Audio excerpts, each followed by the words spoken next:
Hello, everyone. I'm Jim Falk, and thanks so much for joining us today. Mexicans went to the polls in record numbers last Sunday, June 2nd, and when it was official that, as anticipated, that Claudia Sheinbaum had been elected as Mexico's president, I knew that I wanted to talk to Laura Liswood because I was sure that she would have important insights on what a woman might expect as president-elect and as president. And Claudia Sheinbaum, in fact, doesn't even take office until October 1st. Laura Liswood is the Secretary General of the Council of Women World Leaders. This is an organization that is only open to active heads of state, presidents, and prime ministers. In fact, it's the only organization that is dedicated to women heads of state and government. President-elect Sheinbaum won't even be a member until she's been in office for at least 3 months. Laura Liswood is a force in her own right. She holds an MBA from Harvard University and a JD from the University of California at Davis. She's written several books and articles and speaks all over the world on leadership. And you must see her documentary, Women World Leaders, where she was able to talk with 15 current and former women heads of state. Among her many civic accomplishments and participation, she's a trustee of the World Economic Forum and also a longstanding member of the International Women's Forum. And here's my favorite. She used to be on the board of the National Zoo in Washington, D.C. So a woman of many, many activities, and we're going to talk about some of them today. Laura, welcome to the program. Thank you, Jim. It's a delight to be here. So, what was your reaction when you woke up? Or I guess we pretty much knew before the election, but when we heard that officially Claudia Sheinbaum had been elected president of Mexico, the first woman and the first person of the Jewish faith. Indeed. Well, I think it wasn't a surprise to anyone that a woman was going to be president of Mexico, given that the two major candidates were women. Now, there was a third candidate, a man, who didn't poll anywhere near at the level of either of the two major candidates. So we weren't surprised in that regard. I think that most pundits were saying that Sheinbaum was going to win. She has it's interesting because many women leaders have historically come to power after in a sort of legacy way. Mhm. Generally, their husband or father has been assassinated, or they come after their husband or father in an election. They run for election after the husband or father does. Now, this was an interesting case in that you could sort of call this legacy only because, that she was in fact kind of supported by Lopez Obrador in terms of his backing of her. So I'm not saying that there was a relationship in terms of family relationship, but there was a bit of legacy attached to it Well, because she he had some clearly support. endorsed her and wanted her and had groomed her to Yeah, to to run. exactly. Which you see again often. About a third of women have often come to power after their husbands or fathers have been assassinated, or after their husbands or fathers have been in office. You So see it's that a lot in the United States. I think about some of the women that have served with distinction during their terms, but in the House of Representatives or the Senate. Well, yes, and we also have legacy leaders on the male side of things. The George Bush, for example, or the Al Gore, for example, or the Roosevelt, or Adams, or you begin to see this Sure. sort of pattern. You know, Good point. Well, and the other thing about Scheinbaum is I think one of a high percentage of presidents of Mexico have come through having have been mayor of Mexico City. yeah, that seems to be a conduit. Good It stepping is stone. interesting in Mexico, but it is interesting in the United States. If you look historically, not necessarily these last few elections, but if you look historically as to where the U.S. fishes, what pool the U.S. fishes their presidents from, you will see governors, you will see vice presidents, and you'll see chairman of the Joint Chiefs. You know, and that's been historically the place that we have gotten. U.S. has gotten presidents and prime ministers. So it's not surprising that governors of the largest city in Mexico would be considered, having had that competent executive leadership.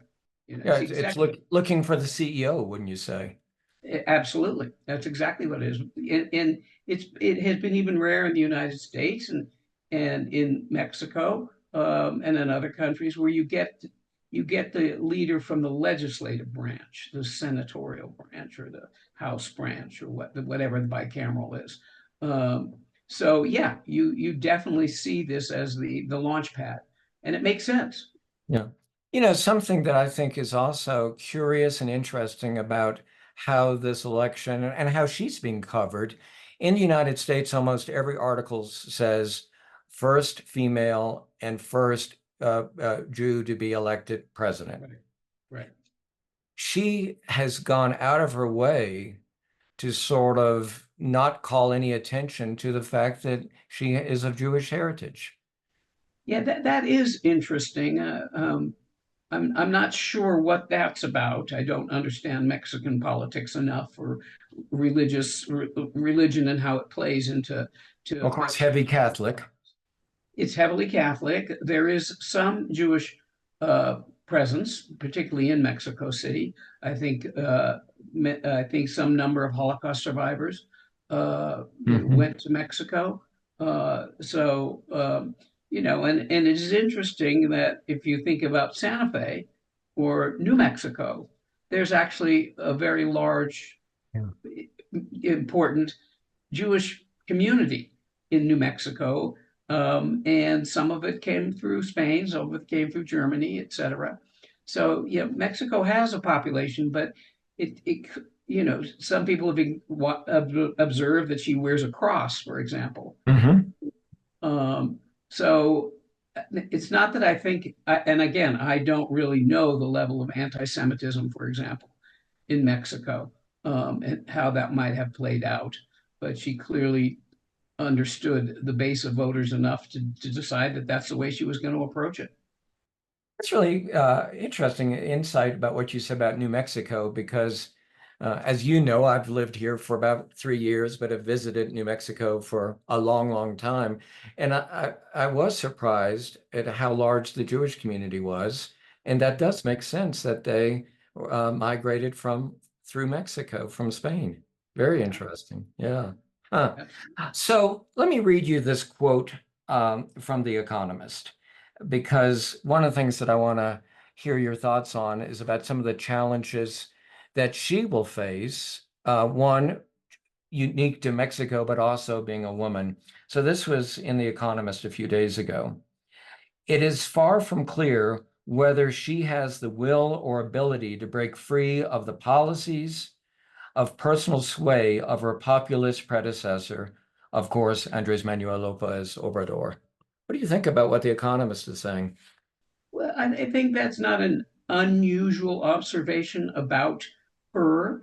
But again, going back to that comment I made about the legacy leaders, often they are seen as, if you will, empty vessels Mm. filled with the policies of their dead husband, their dead father, their live husband, or their live father who was in politics.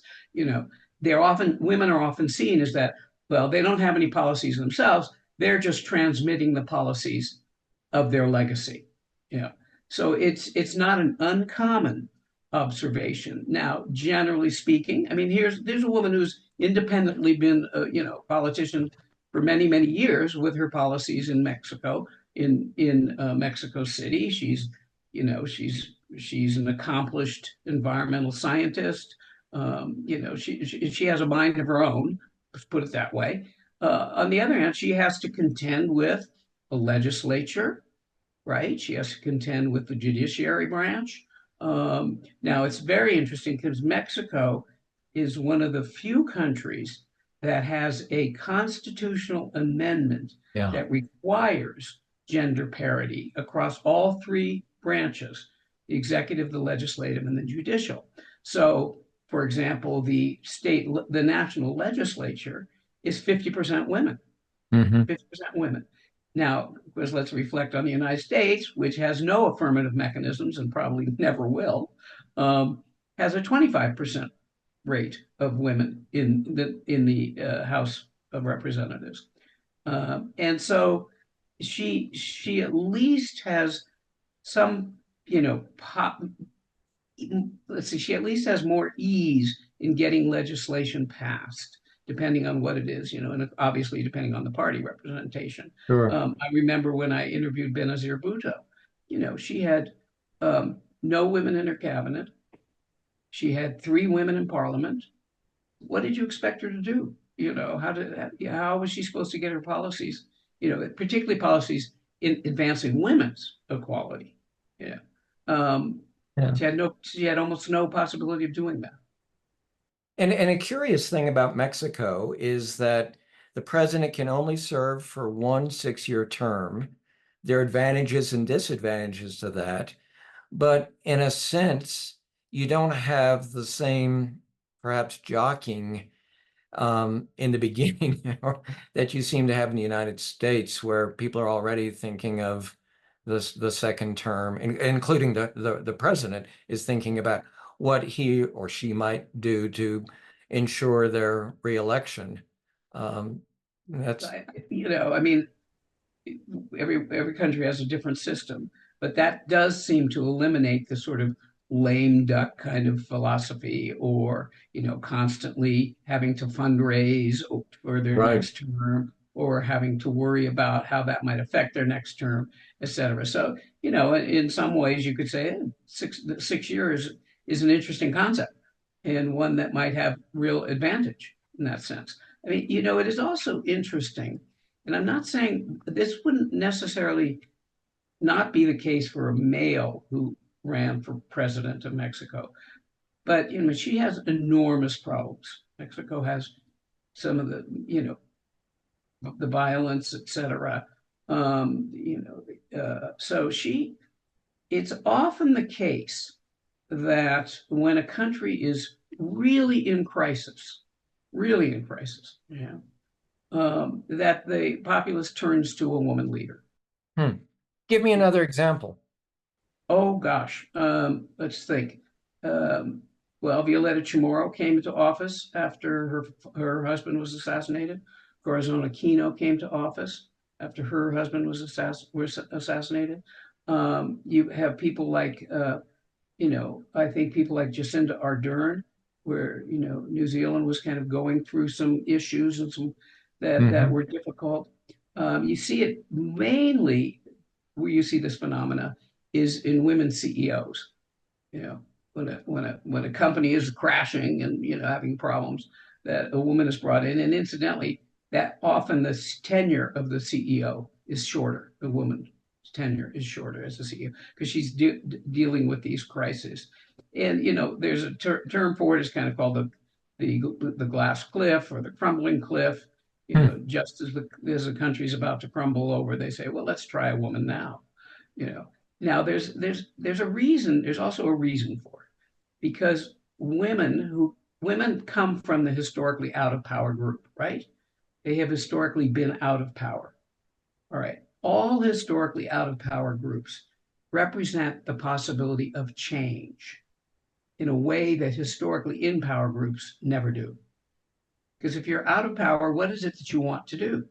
Change the system, right? Which is often why women Hmm. and other historically underrepresented groups are feared, because they're going to change the system, or people think they're going to change the system. And we saw this with President Obama. There was, Yeah. a large percentage of people who feared his presidency. I want to come back and ask you to sort of elaborate on the traits, but for the benefit of our audience, let me just mention a few points that about the mandates. It was started in 1996. Lawmakers recommended that 30% of congressional candidates be women. It was recommended then. 6 years later, it was mandated, became law. In 2014, it was set at 50%. And then just 4 years ago, 5 years ago, it was expanded to all top jobs in all levels of government, from cabinet positions to mayorships. Can't see that happening in the United States. Uh, It is interesting. Uh, uh, 132 countries have some form of affirmative mechanism in place. Some form. It might be voluntary. It might be party lists. It might be uh, some sort of mechanism by which they enforce this kind of representation. So it is interesting. We're the outlier, the U.S. in that Has there respect. ever been an effort in this country to do this? I mean, I know how many Um, times there have been attempts to change the Electoral College, for instance, well, but yes. There, California introduced a law that that at least one board member of a public corporation had to be a woman, and that was going to go up over time. Um, and that was ruled, and I'm not sure what level it was ruled, whether it was the California Supreme Court or the U.S. Supreme Court, I'm not sure. It might have been California, was ruled unconstitutional, that they couldn't do that. hmm, So that affirmative mechanism did not stand. Um, it, the parties, like the Democratic Party, does have a voluntary sort of number of women should be running for office, but it's voluntary. Um, it's aspirational, if you will. mhm. Yeah. Well, back, So, no, go ahead. I was going to say, I mean, we could do it easily. For example, in the Senate, we could just say one male and one female senator. you know, that would move us up to 50% immediately. Yeah. But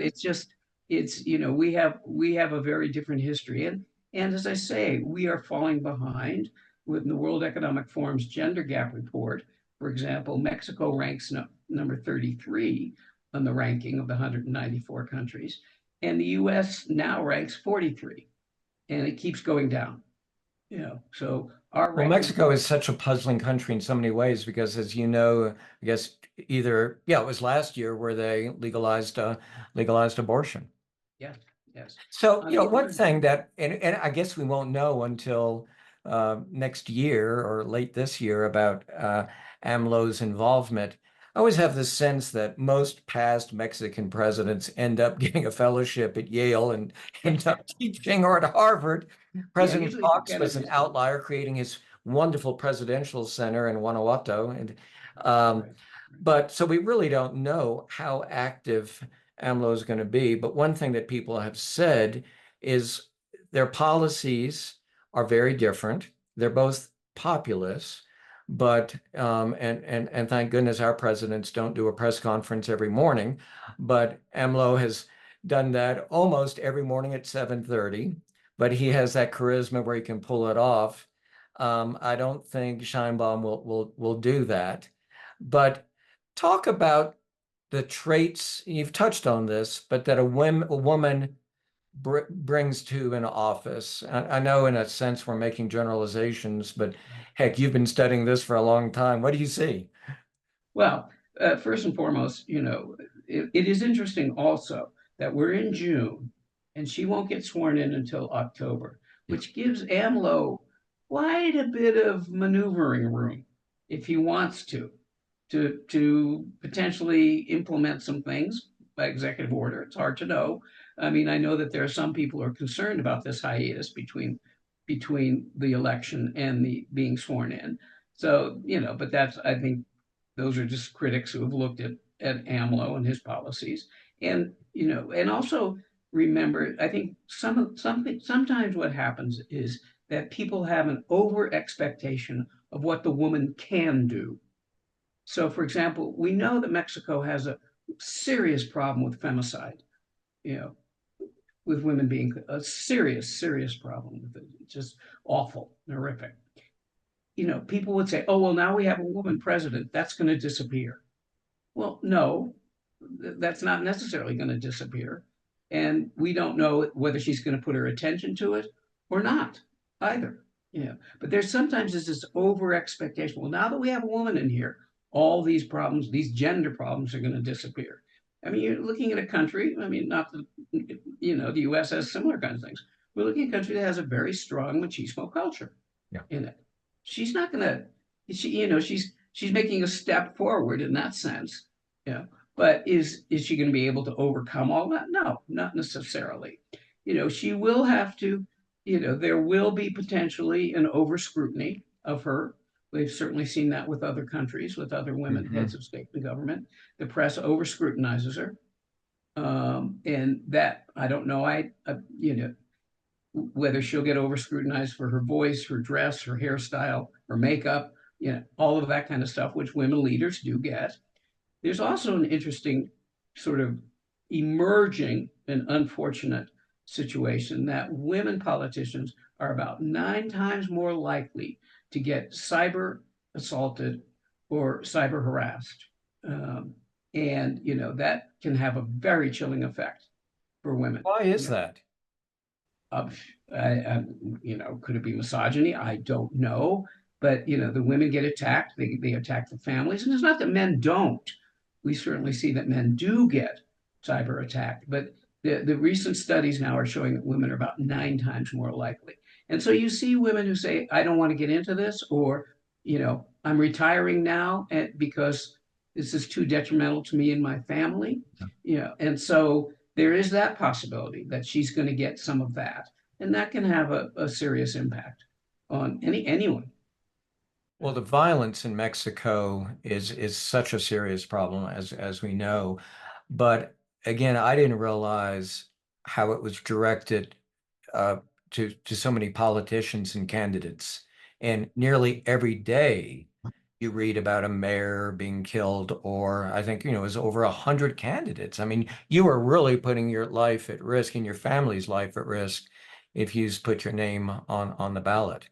Yeah, I believe the mayor from Sinaloa got assassinated. The woman Yeah. got assassinated 2 days before. Exactly. Yeah. But I mean, it Yeah. really is almost every week. Is this tied? And I'm not sure, not trying to put you on the spot because, but is this tied to the cartels and the horrible drug trafficking we're seeing, particularly with fentanyl, or is there something else going on? Well, I think that might be a necessary but not sufficient answer for it. I also, as I reflected to you, that women represent change. Now, a woman having that level of political power represents a real shift in gender roles, a real shift in gender norms, a real shift in what a woman should be doing in her life. You know, and for some people, they see it as a zero sum game. Women get more power, men get less power. Yeah, not that that's true, but that's how it's often framed. But I So wonder, I mean, in Mexico, I mean, clearly this is the first time that a woman's been head of state. But right. as you pointed out very well, women have been in positions of power in Mexico for a considerable number of years. So maybe that'll make a difference and make it easier for her to be accepted. We can hope. I mean, we can hope that that's the case. I still suspect she will be over scrutinized. The tolerance for mistakes will probably be less for her than the tolerance for mistakes for men.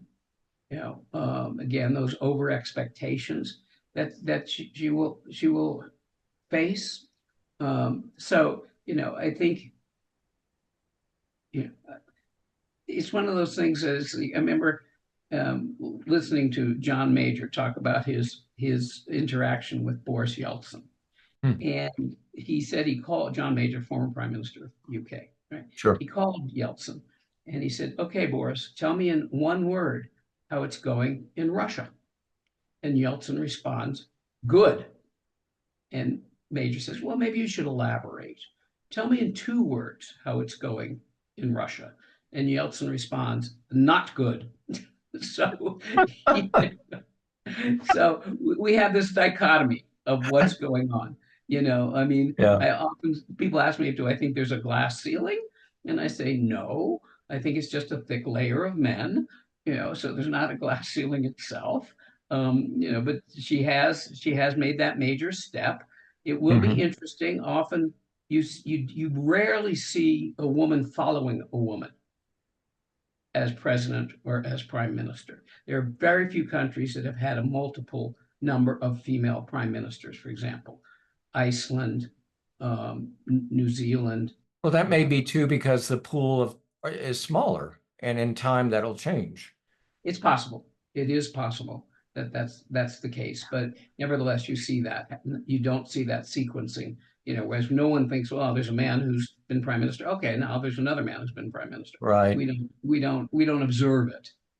Well, one thing I'm hoping with her administration is that Mexico will be much more involved internationally at global forums because as you know, I'm sure one of the first things that AMLO did was try to sell the plane, couldn't sell it. Right. And I don't think he's attended any UN General Assembly meetings. And I think he's only been to the United States once, and may be mistaken there. I mean, he's essentially not gone anywhere. And I think that Sheinbaum will be a much more active head of state, which is positive.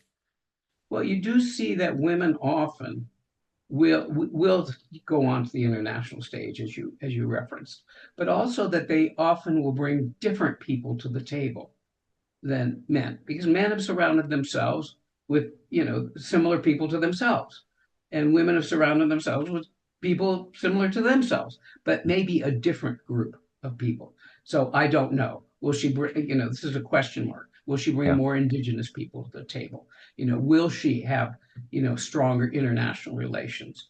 You know, the tea leaves suggest she will, from others, but she herself, I mean, a lot of feminists in Mexico are kind of in a wait and see moment with her.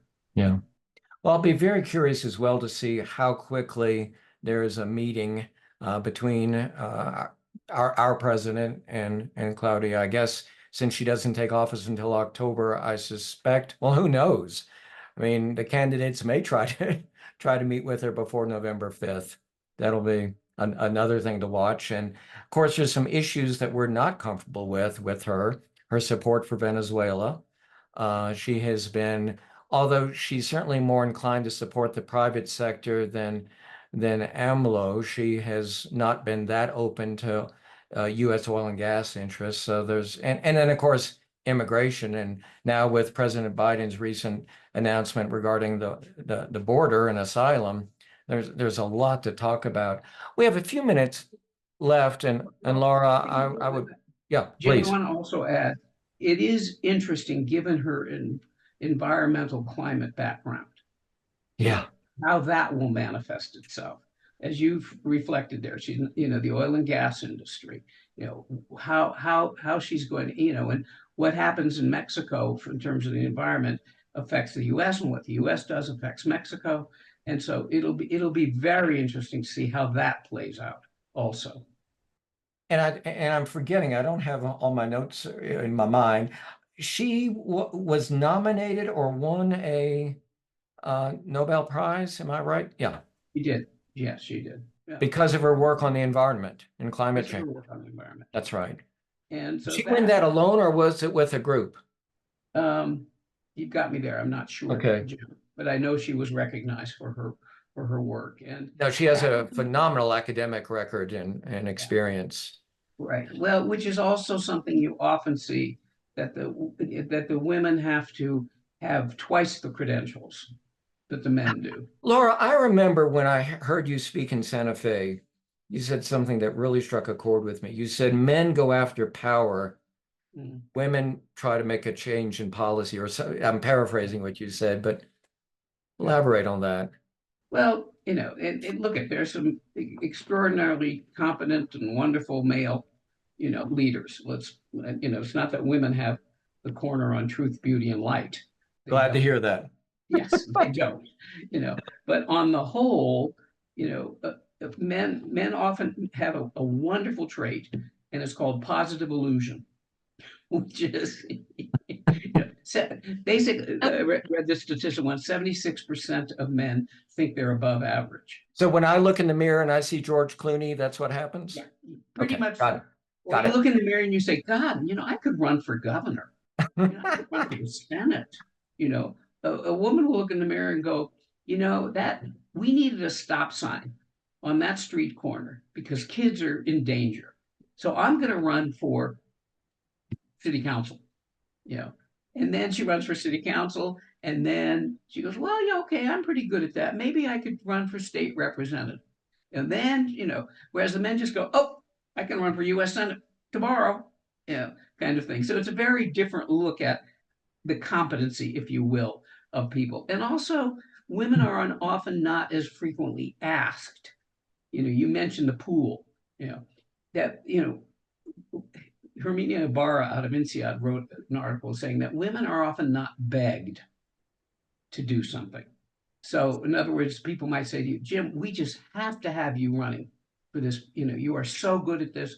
You have Mhm. to run for this. It's less likely that people are going to say that to a woman. But And women she, are she building these networks like what you're doing with the International Forum and other organizations you're involved with. But at least in this country, fundraising, of course, is critical. So the Old Boys Club can make a difference. We have, as I mentioned, we have just a few minutes left, and I don't want to leave without asking you, when's the United States going to get a woman president? And one of the things, I've heard people say it's just going to take so long, and people forget that Hillary Clinton won the popular vote. did. And if we did not have the Electoral College, as we well know, there'd be many different presidents. Yes. So Yes. it's We do we're forget closer than that. we think, aren't we? I think we are, in some ways, we're a lot closer than we think. I would like to see, you know, um, a half a dozen women billionaires running for office. I'd like to see, in that lineup when you get the debate stage, that there be, five of the 10 candidates be women, so that we can see the differing policies of each woman rather than, oh, she's a woman and she represents all women kind Yeah. of thing. So that I would like to see. Um, I suspect, I suspect it probably will be potentially someone from who has executive experience, governor kind of thing. Again, that pool is pretty small for women right Mhm. now.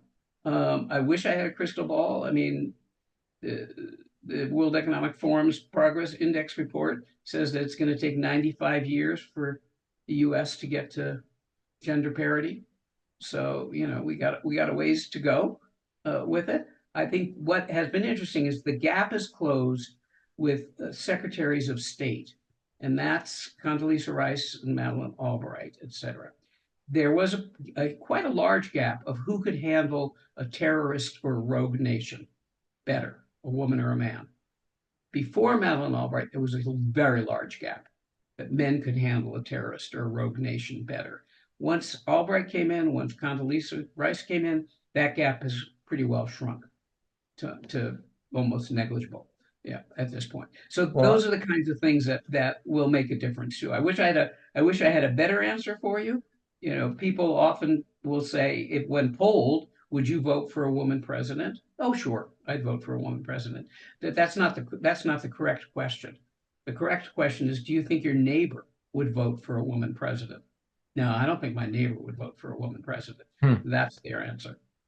Well, when you mentioned Madeleine Albright, I had, Laura, the great opportunity and privilege to be on stage with her twice. And, when the issue about gender parity came up or being a woman, she said, when you're sitting there and you're representing the United States of America, it really doesn't matter who you are. Yeah, right. When you come in on Air Force One, Right. right. But what a wonderful person she was. And we were lucky to have Indeed. her service. Laura, it has been a delight to hear your insights, particularly about the president-elect, Claudia Sheinbaum. And I know that you and I and our listeners and viewers will be waiting for October 1st to see what happens. So thanks again for being with us. Well, thank you for hosting me, Jim. Thank you very And for much. all of you, thanks for being part of our program where we talk about things that matter with people who care. I'm Jim Falk.